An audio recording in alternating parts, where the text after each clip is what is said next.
Good morning. I'm Chaplain John Rawlison, and thank you so much for joining us for day 21 of our Advent reading and devotion from the Christian History Institute.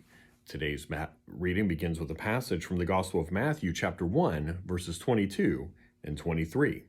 And all this took place to fulfill what the Lord had said through the prophet, "The virgin will conceive and give birth to a son, and they will call him Emmanuel." And George MacDonald, in his hymn, "That Holy Thing," wrote, "They all were looking for a king to slay their foes and lift them high. Thou camest a little baby thing that made a woman cry." Now, that holy thing is not a typical Christmas carol.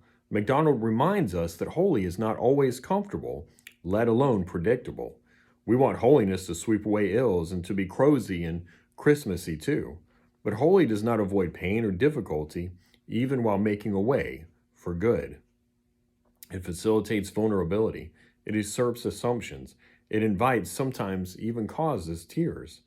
And the child comes and instead sweeps away our ideas of triumph. A little baby thing, the long-awaited Messiah, is born into a low-income, scandal-threatened, displaced family. The seed of royal lineage is destined to become a border-crossing refugee before he is even old enough to attend school.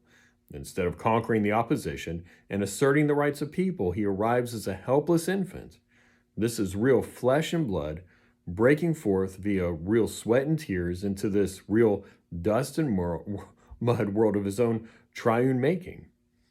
Woven into the pain of his unglamorous arrival is the promise of goodness beyond conception, but not in the way that even those who expect challenges might expect.